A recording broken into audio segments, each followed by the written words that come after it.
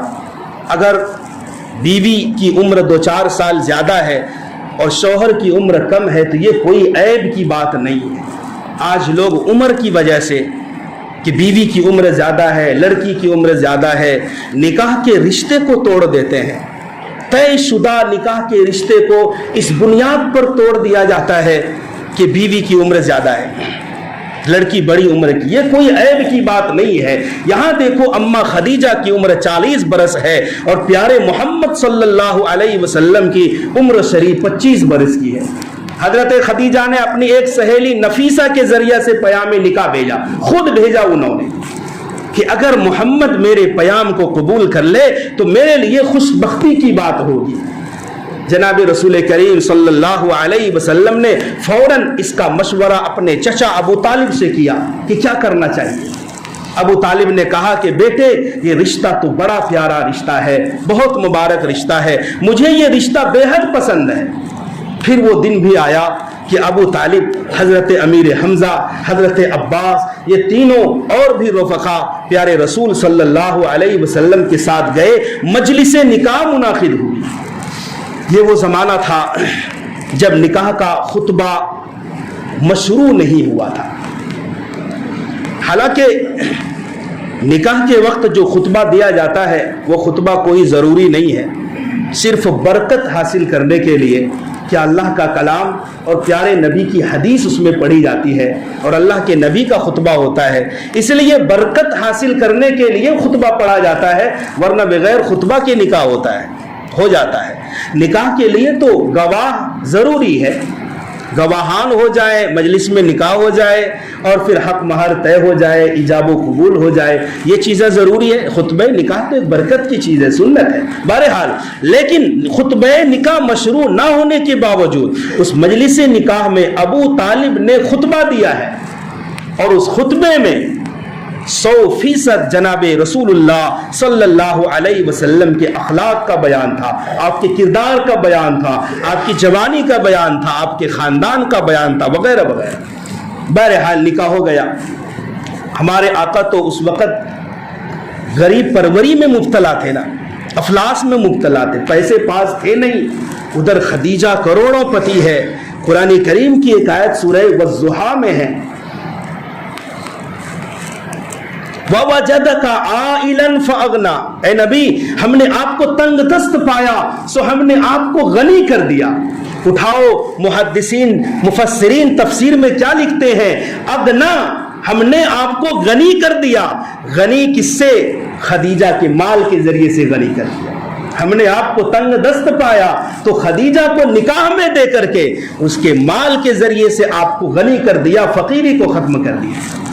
یہاں ایک بات نوٹ کریں, یاد رکھیں, شوہر غریب ہو بیوی مالدار ہو تب بھی خرچہ شوہر کے اوپر لازم ہے. شوہر غریب ہو بیوی مالدار ہو تو بھی شوہر بننے کی وجہ سے, ذمہ دار ہونے کی وجہ سے شوہر کے اوپر بیوی کا خرچہ ضروری ہے. ہاں اگر بیوی خود کفالت کر لے، اپنا مال نشاور کر دے شوہر کے اوپر، تو یہ بیوی کے لیے درجات کی بلندی کا اور پاک بازی کا ذریعہ ہے۔ بہرحال حضرت خدیجہ سے نکاح ہو گیا۔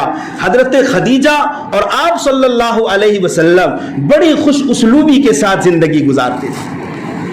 دیکھو یہاں ایک بھرپور جوان شخص، آج مستشرقین جو ہمارے نبی کی ذات پر انگلی اٹھاتے ہیں کہ نعوذ باللہ مسلمانوں کا نبی خواہش پرست تھا، 11 شادیاں کی تھی، ان کے لیے زوردار تماچا ہے یہ کہ ایک بھرپور جوان شخص اگر شادی کر رہا ہے، کس سے کر رہا ہے؟ ایک 40 سالہ خاتون سے، یہ بتانے کے لیے کہ وہاں خواہشات کی نہیں، یوں تو سینکڑوں گھرانے تیار تھے اپنی بیٹی دینے کے لیے کہ میری بیٹی سے اگر محمد نکاح کر لے تو ہمارے لیے خوش بختی کی بات ہے، سعادت مندی کی بات ہے، لیکن نبی نے ایسا نہیں کیا، خواہشات کے غلام نہیں تھے۔ ہمارے نبی صلی اللہ علیہ وسلم نے اللہ تبارک و تعالیٰ کے احکام کے ذریعے سے اور الہام کے ذریعے سے حضرت خدیجہ سے نکاح ہوا۔ یہ الگ بات ہے کہ آپ نے 11 شادیاں کی اور کیوں کی، یہ ایک الگ موضوع ہے، پھر کبھی بتایا جائے گا۔ آپ نے 11 شادیاں مکمل کی ہے اور ایک باندھی الگ ہے، لیکن 2 بیوی کا انتقال ہمارے نبی کی موجودگی میں حیات طیبہ میں ہی ہو گیا۔ ایک حضرت خدیجہ کا وصال اور ایک حضرت زینب بنت خزیمہ کا وصال۔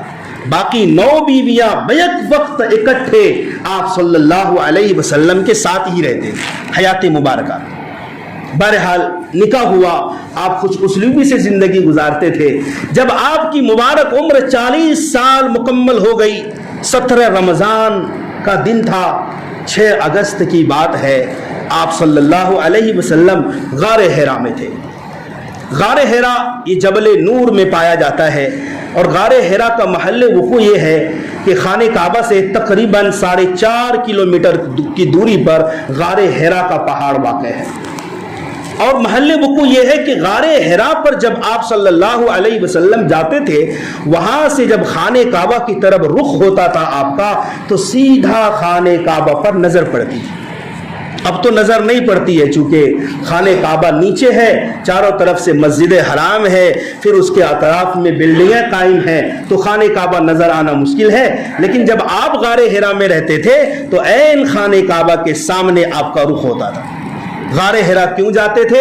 جب آپ کی جو عمر بڑھتی گئی اور 40 کے قریب ہوتی گئی، آپ کو تنہائی پسند ہونے لگی، لوگوں سے ملنا جلنا چھوڑ دیا، آپ چاہتے تھے کہ میں ہمیشہ تنہا ہی رہوں، غور و فکر میں رہتے تھے۔ مکے والے کی برائیوں کو دیکھ کر آپ غمگین ہو جاتے تھے کہ اتنی ساری برائیوں میں میری قوم مبتلا ہے، کون رہنمائی کرے گا، کس طرح سے برائیوں سے چھٹکارا ملے گی میری قوم کو۔ پھر فکر کرتے تھے آسمان کا بنانے والا کون ہے، چاند کو کس نے بنایا، زمین کو کس نے بنایا، سمندر، پہاڑ، درخت، اشجار کس نے بنائے، ان تمام کائنات کے بنانے والے کی تلاش میں آپ غار حرا جاتے تھے، وہاں عبادت کرتے تھے، غور و فکر کرتے تھے، اور کبھی ایسا بھی ہوتا کئی دن تک آپ وہیں رہتے تھے، رات بھی دن بھی۔ جب کھانا ختم ہو جاتا آپ خدیجہ کے پاس آتے، کھانا لیتے، پھر غار حرا چلے جاتے، کبھی اماں خدیجہ ہی کھانا پہنچا دیا کرتی۔ تو جب 17 رمضان کا دن آیا، اچانک جبرائیل علیہ السلام فرشتہ نمودار ہوا۔ یہ پہلا واقعہ ہے، پہلی دفعہ ہو رہا ہے کہ پیارے آقا صلی اللہ علیہ وسلم نے فرشتوں کے سردار کو دیکھا ہے، فرشتوں کے سردار کو دیکھا ہے۔ اس فرشتے میں وہ پاور ہے، ایک انگلی کے اشارے پر پوری کی پوری بستی، پورے کے پورے شہر کو اٹھا کر آسمان پر لے جائے، وہاں سے پٹک دے۔ اور ایسا ہوا تھا لوط علیہ السلام کے زمانے میں، ان کی قوم کو اللہ کے حکم سے جبریل امین نے ایک انگلی کے اشارے سے پوری زمین کو اٹھا کر آسمان کی بلندی پر لے جا کر زمین کی طرف پٹک دیا تھا۔ آج وہ فرشتوں کا سردار جبریل علیہ السلام غار حرا کی تنہائی میں پیارے آقا کے سامنے نمودار ہوا، اور جبریل علیہ السلام نے آپ کو نبی بننے کی خوشخبری، اور پھر کہا کہ اقرا، آپ پڑھیے، اقرا پڑھو ہمارے اور آپ کے آقا صلی اللہ علیہ وسلم نے فرمایا ما انا بقاری، میں پڑھا ہوا نہیں ہوں۔ اس فرشتے نے ہمارے آقا کو پکڑ کر سینے سے لگایا، زور دیا، بھینچا اور پھر کہا اقرا، پڑھو۔ ہمارے آقا نے فرمایا ما انا بقاری، میں پڑھا ہوا نہیں۔ 3 بار ایسا ہوا، میں پڑھا ہوا نہیں ہوں۔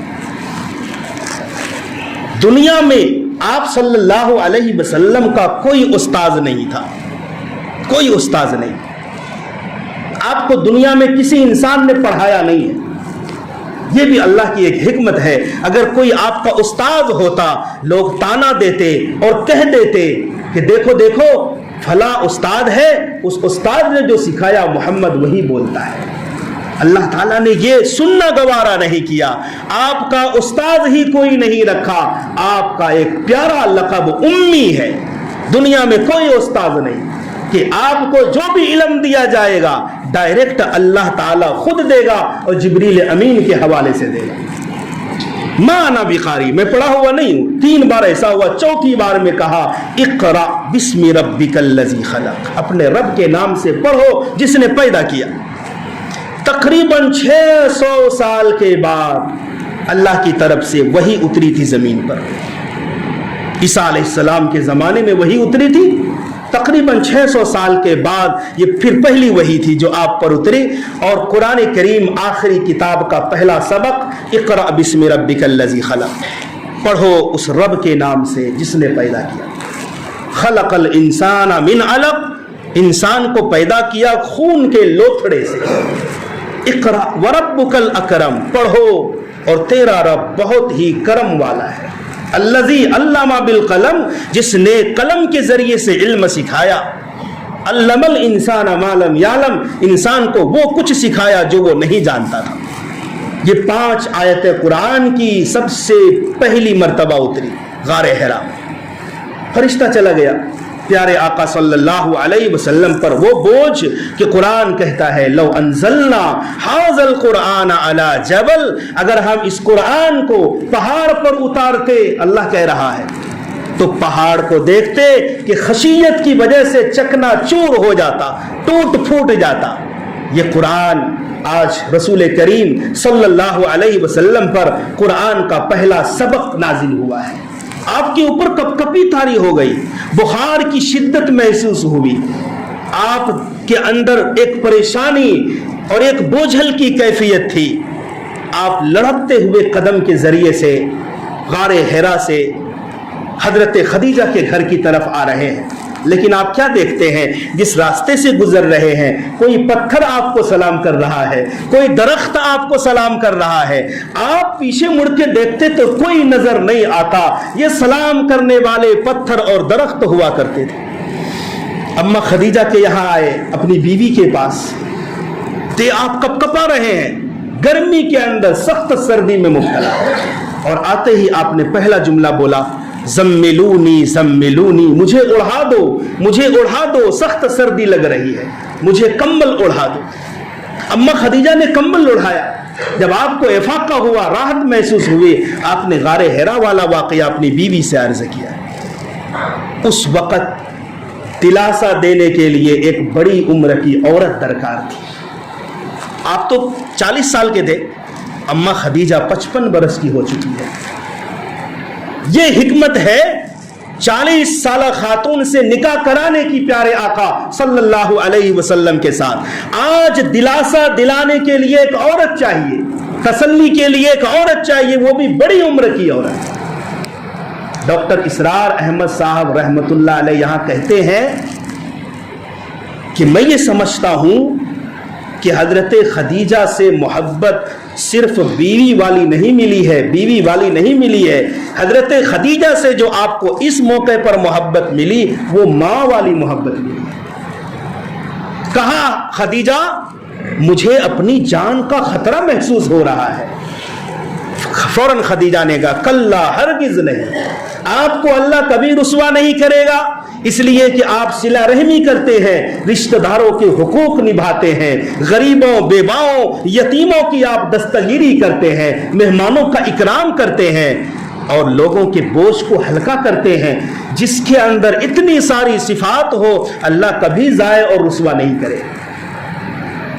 پیارے آقا صلی اللہ علیہ وسلم کو تسلی ہو گئی. پھر ورقہ ابن نوفل جو تورات و انجیل کا عالم تھا، حضرت خدیجہ ان کے پاس لے کر گئی، حالات رکھے. تو ورقہ ابن نوفل نے کہا کہ خدیجہ یہ تو وہی فرشتہ ہے جو موسیٰ علیہ السلام پر نازل ہوتا تھا، یہ تو اس قوم کے نبی بننے والے ہیں. اے کاش اگر میں اس وقت زندہ رہتا جب تیری قوم تجھے مکے سے باہر نکال دے گی، میں تمہاری بھرپور مدد کرتا. ہمارے آقا نے پوچھا کیا میری قوم مجھے باہر نکال دے گی مکے سے؟ ورقہ ابن نوفل نے کہا ہاں، جس شخص نے بھی پچھلی قوموں میں ایسا دعویٰ کیا تھا نبوت کا تو اس کے قوم نے ایسا ہی معاملہ اس کے ساتھ کیا تھا. اگر میں زندہ رہتا اور میں جوان رہتا تو بھرپور مدد کرتا. ہمارے آقا پر پھر کچھ سالوں کے بعد، تقریباً 2 سال کے بعد، پھر دوسری وحی کا نزول کا سلسلہ شروع ہوا. آپ رسالت کا کام کرنے لگے، لوگوں کو دعوت دینے لگے. حال یہ تھا، میں نے شروع میں ایک سوال کیا تھا آپ سے کہ سب سے پہلے ایمان لانے کس نے ایمان لایا آپ پر؟ تو وہ سیدہ حضرت خدیجۃ الکبریٰ ہے. ابو بکر سے بھی پہلے نبی بننے کے بعد جس نے آپ کو دیکھا پہلی مرتبہ، اس شخصیت کا نام حضرت خدیجۃ الکبریٰ ہے. جس نے سب سے پہلے نبی کو دلاسا دیا، اس عورت کا نام خدیجہ ہے. لوگ آپ کو تانا دیتے تھے جب دعوت کا کام کرنے جاتے، رسالت کا پیغام پہنچانے جاتے. حال یہ تھا کوئی آپ کو گالی دیتا، کوئی آپ کو پاگل کہتا، آپ تھک جاتے، گرد و غبار اپنے اوپر اوڑھ لیتے، تھکا ماندہ. جب آپ صلی اللہ علیہ وسلم اپنی بیوی کے پاس آتے تو حضرت خدیجہ فوراً دلاسا دیتی، کچھ نہیں ہوگا آپ کو کچھ نہیں ہوگا، دلاسا دیتی تھی. گھر میں لوگ اگر بیوی سے سکھ پا جائے، سارا زمانہ آپ کا دشمن ہو، آپ تھک جائیں، آپ کے اوپر غموں کے پہاڑ ہوں، آپ کو لوگ گالیاں دیں، تانا کسیں، مارے پیٹیں، اور گھر میں آنے کے بعد بیوی آپ کو سکھ دے دے تو آپ یقیناً دنیا کے سب سے عظیم انسان ہیں. اور سارا زمانہ آپ کی عزت کرے، واہوائی کرے، تعریف کرے، لوگ عزت سے آپ کو بٹھائیں، اور گھر میں آتے ہی بیوی سے آپ کو دکھ ملے تو یقیناً دنیا کا سب سے بڑا دکھی انسان آپ ہیں. بیوی سے انسان عظیم بنتا ہے، اور بیوی جلدی کسی کی بزرگی کو بھی تسلیم نہیں کرتی. لیکن یہ پہلی مرتبہ ایسا ہوا کہ حضرت خدیجہ سب سے پہلے آپ پر ایمان لا رہی. حضرت خدیجہ سے آپ کو بڑی محبت تھی، بڑی محبت تھی. حضرت عائشہ فرماتی ہیں مجھے کبھی بھی کسی سے اپنی سوتن پر، نبی کی ازواج پر رشک نہیں آیا سوائے خدیجہ کے. حضرت خدیجہ 65 سال کی عمر میں وصال ہوئی ہے، انتقال ہوا آپ کا. آپ حضرت خدیجہ کے انتقال کے بعد بھی خوب تذکرہ کرتے تھے، وہ ایسی تھی، وہ ایسی تھی، وہ ایسی تھی. اور حضرت خدیجہ سے ہی آپ کی ساری اولادیں ہیں، 2 بیٹے 4 بیٹیاں اور 1 بیٹا حضرت ابراہیم ماریہ قبطیہ سے ہے. جب کبھی گوشت بکری ذبح کرتے تو گوشت حضرت خدیجہ کی سہیلیوں کے گھروں میں پہنچایا کرتے تھے. حضرت عائشہ نے کہا یا رسول اللہ آپ کیا اسی بڑھیا کا تذکرہ کرتے رہتے ہیں، آپ کے پاس تو کئی ساری بیویاں ہیں. آقا کیا فرماتے، عائشہ مجھے خدیجہ کے بارے میں تکلیف نہ دینا. اس وقت انہوں نے ساتھ دیا تھا جب سارا عرب میرا دشمن تھا، اس وقت مال سے میری مدد کی تھی جب میرے پاس کچھ بھی نہیں تھا. جب حضرت خدیجہ کا وصال ہوا جس سال، اس سال کا نام آپ نے رکھا عام الحزن، یہ غم کا سال ہے، منایا. جب حضرت خدیجہ کا انتقال ہوا آپ نے اپنے ہاتھوں سے قبر میں اتارا، دعا کی. یہ وہ موقع تھا جب نماز جنازہ کا حکم نازل نہیں ہوا تھا، بغیر نماز جنازہ کے حضرت خدیجہ دفنائی گئی ہے. اور جنت المعلا میں سب سے پاکیزہ اور سب سے متبرک اور سب سے عظیم شخصیت جس کی قبر ہے وہ حضرت خدیجۃ الکبریٰ کی ہے. اللہ تعالیٰ آپ کی قبر پر کروڑوں کروڑ رحمتیں اور برکتیں نازل فرمائے.